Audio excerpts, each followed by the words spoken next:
Canada news Malayalam നെഞ്ചോട് ചേർത്തു. കാനഡയിൽ നിന്നുള്ള വാർത്തയുടെ താളത്തിൽ നമസ്കാരം, കാനഡ ന്യൂസിലേക്ക് സ്വാഗതം. ഇന്നത്തെ പ്രധാന വാർത്തകൾ. പ്രിയ ശ്രോതാക്കളെ, NB ചാനൽ കാനഡയിലേക്ക് ഒരു പ്രധാന അറിയിപ്പ്. ഇന്നലെ വാർത്താ പരിപാടി സാങ്കേതിക പ്രശ്നങ്ങളാൽ സംപ്രേഷണം ചെയ്യാൻ സാധിച്ചില്ല. ഇടവേളയ്ക്ക് ക്ഷമാപണം. വാർത്തകൾ തുടരുന്നു. കാനഡയിൽ ഇമിഗ്രേഷൻ ബാക്ക്ലോഗ് 10 ലക്ഷം കടന്നു. IRCC. ഇന്റർനാഷണൽ സ്റ്റുഡൻസ് താൽക്കാലിക വിദേശ തൊഴിലാളി പ്രോഗ്രാമുകളെ ചിലർ ദുരുപയോഗം ചെയ്യുന്നുവെന്ന് ഉപപ്രധാനമന്ത്രി ക്രിസ്റ്റ്യ ഫ്രീലാൻഡ്.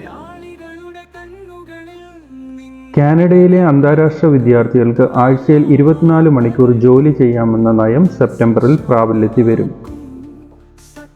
കാനഡയിലെ വിദേശ വിദ്യാർത്ഥികളുടെ എണ്ണം കുറഞ്ഞു. ഡ്യൂട്ടി സമയം കഴിഞ്ഞുള്ള ജോലികൾക്ക് നോ പറയാം. റൈറ്റ് ടു ഡിസ്കണക്ട് നിയമവുമായി ഓസ്ട്രേലിയ. ആൽബർട്ടയിൽ പുതിയതായി എത്തുന്നവരുടെ തൊഴിലില്ലായ്മ വർദ്ധിച്ചു. ജോലി സ്ഥലത്തെത്താൻ കൂടുതൽ സമയം. യാത്രാ ദുരിതത്തിൽ ടൊറോണ്ടോയും ഹാമിൽട്ടണും മുന്നിൽ. വാർത്തകൾ വിശദമായി. കാനഡയിലെ ഇമിഗ്രേഷൻ ബാക്ക്ലോഗ് 10 ലക്ഷം കടന്നു. IRCC. കാനഡ ഇമിഗ്രേഷൻസ് ബാക്ക്ലോഗ് 10 ലക്ഷം കടന്നതായി immigration refugees citizenship Canada IRCC.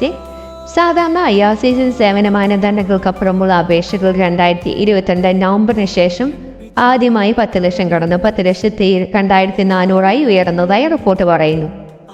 എന്നാൽ ജൂലൈ 31 വരെ 2,36,470 വിസ അപേക്ഷകൾ പ്രോസസ് ചെയ്യുന്നതായി ഏജൻസി റിപ്പോർട്ട് വ്യക്തമാക്കുന്നു.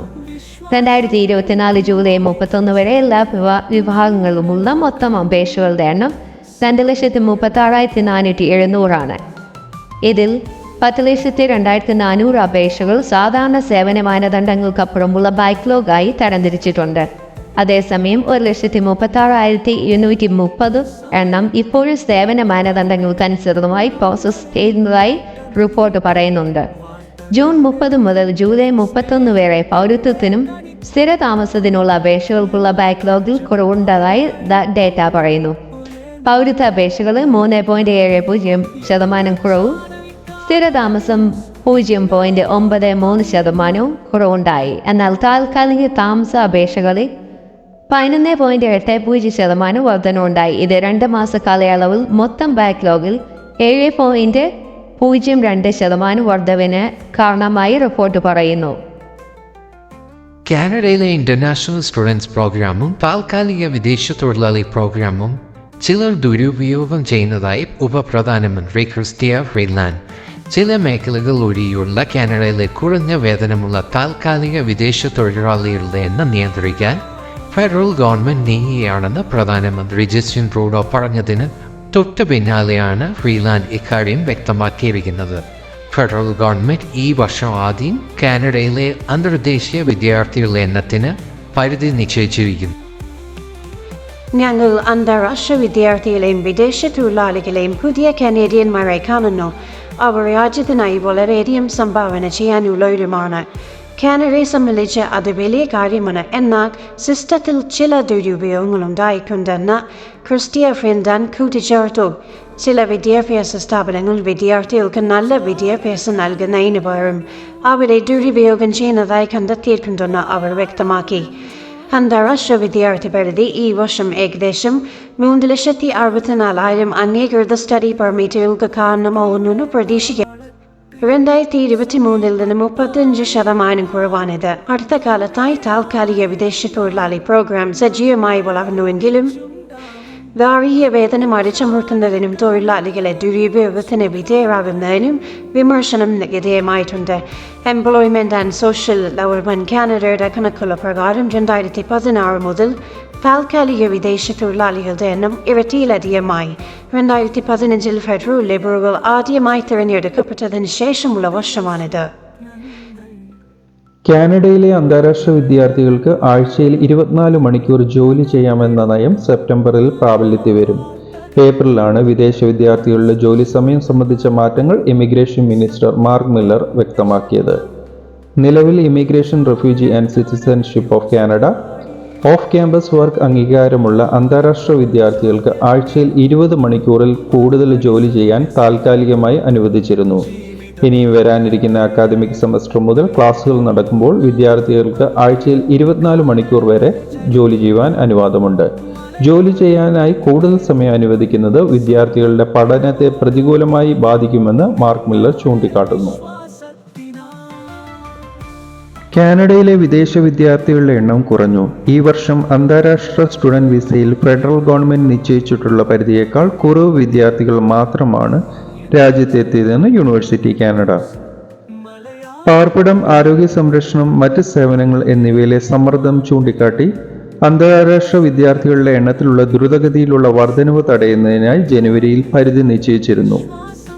പുതിയ നയം സ്റ്റുഡന്റ് വിസ അപേക്ഷകളുടെ എണ്ണം പരിമിതപ്പെടുത്തുന്നതായും ഇത് കഴിഞ്ഞ വർഷത്തെ അപേക്ഷിച്ച് 2024 വിദ്യാർത്ഥികളുടെ എണ്ണത്തിൽ 35% കുറവുണ്ടാക്കുമെന്നും പ്രതീക്ഷിക്കുന്നതായി university Canada president Gabriel Miller പറയുന്നു.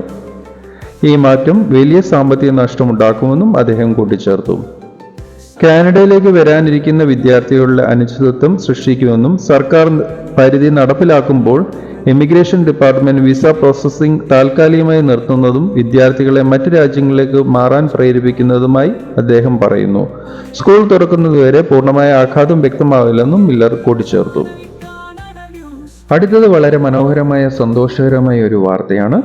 ജോലി കഴിഞ്ഞ് വീട്ടിലേക്ക് മടങ്ങുമ്പോൾ മേലധികാരികളുടെ അല്ലെങ്കിൽ നിങ്ങളുടെ ബോസിന്റെ ഫോൺ കോൾ അല്ലെങ്കിൽ ഇമെയിൽ വരാറുണ്ടോ എങ്കിൽ ഈ വാർത്ത നിങ്ങൾക്കുള്ളതാണ്.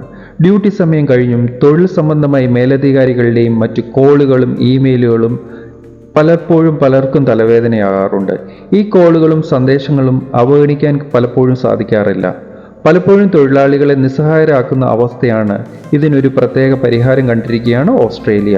ഓഫീസ് സമയത്തിന് ശേഷം വരുന്ന ജോലി സംബന്ധമായ ഫോൺ കോളുകളും ഇമെയിലുകളും അവഗണിക്കാനുള്ള അവകാശം തൊഴിലാളികൾക്ക് നൽകുന്ന റൈറ്റ് ടു ബി ഡിസ്കണക്ട് നിയമം ഓസ്ട്രേലിയയിൽ പ്രാബല്യത്തിൽ.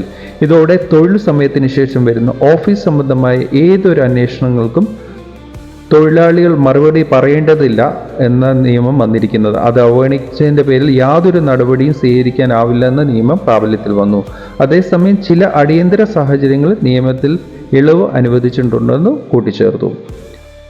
ജനസംഖ്യ വർദ്ധിക്കുന്നതിനോടൊപ്പം കാനഡയിലെ തൊഴിലില്ലായ്മ നിരക്ക് വർദ്ധിക്കുകയാണെന്ന് ആൽബർട്ട സർക്കാർ. പ്രവിശ്യയിൽ പുതുതായി എത്തുന്നവരിൽ പ്രത്യേകിച്ച് യുവാക്കളെ തൊഴിലില്ലായ്മ നിരക്ക് വർദ്ധിക്കുന്നുണ്ട്. ക്രെഡൻഷ്യൽ റെക്കഗ്നൈസേഷൻ, ഭാഷാ തടസ്സങ്ങൾ, കനേഡിയൻ വർക്ക് എക്സ്പീരിയൻസ് ഇല്ലായ്മ തുടങ്ങിയ നിരവധി കാരണങ്ങളാണ് പുതിയ കുടിയേറ്റക്കാർക്ക് തൊഴിൽ ലഭിക്കാതിരിക്കാനുള്ള കാരണം. തൊഴിൽ വിപണിയിൽ ജോലി കണ്ടെത്തുക എന്നത് പുതിയ കുടിയേറ്റക്കാർക്കിടയിൽ വൻ പ്രതിസന്ധിയാണ് സൃഷ്ടിക്കുന്നതെന്ന് സർക്കാർ പറയുന്നു. കൂടാതെ തൊഴിൽ ശക്തി പങ്കാളിത്ത നിരക്ക് ഈ വർഷം പ്രതീക്ഷിച്ചതിലും വളരെ കുറവാണെന്നും ഇത് തൊഴിലില്ലായ്മ നിരക്ക് നിലനിർത്തുന്നുവെന്നും പറയുന്നു. 2024 തൊഴിലില്ലായ്മ നിരക്ക് 7% പ്രവചിക്കപ്പെട്ടിരുന്നത്. ബജറ്റിൽ നിന്നും 0.5% പോയിന്റ് വർധനവാണ് രേഖപ്പെടുത്തിയിരിക്കുന്നത്. അതേസമയം തൊഴിലില്ലായ്മ നിരക്ക് അടുത്ത വർഷം 6.8% കുറയുമെന്നും തൊഴിൽ ശക്തികളിൽ വർദ്ധിക്കുന്നതിനോടൊപ്പം തൊഴിൽ മേഖലയിൽ വളർച്ചയുണ്ടാവുമെന്നും സർക്കാർ ചൂണ്ടിക്കാണിക്കുന്നു. ജോലി സ്ഥലത്തെത്താൻ കൂടുതൽ സമയം യാത്രാ ദുരിതത്തിൽ ടൊറോണ്ടോയും ഹാമിൽട്ടണും മുന്നിൽ. കനേഡിയന്മാരിൽ കൂടുതൽ ആളുകൾ ജോലി സ്ഥലത്തെത്താൻ കൂടുതൽ ദൂരം യാത്ര ചെയ്യുന്നതായി സ്റ്റാറ്റിസ്റ്റിക്സ് കാനഡ. ശരാശരി യാത്രാ സമയം കോവിഡ് പാൻഡമിക്കിന് മുമ്പുള്ള നിലയിലേക്ക് എത്തിയതായി ഏജൻസി റിപ്പോർട്ട് പറയുന്നു. മെയ് മാസത്തിൽ യാത്രക്കാരുടെ എണ്ണം 16.5 മില്യണിലെത്തി. കഴിഞ്ഞ വർഷം ഇതേ സമയത്ത് അപേക്ഷിച്ച് 5,85,000 പേരുടെ വർധനവാണ് ഉണ്ടായിരിക്കുന്നത് റിപ്പോർട്ട് പറയുന്നു. ഇതോടുകൂടി ഇന്നത്തെ കാനഡ ന്യൂസ് അപ്ഡേറ്റ് അവസാനിച്ചിരിക്കുന്നു. നാളെ വീണ്ടും പുതിയ വാർത്തകളുമായി നിങ്ങൾക്ക് മുന്നിലെത്താം. നിങ്ങളുടെ സഹകരണത്തിന് നന്ദി. നമസ്കാരം.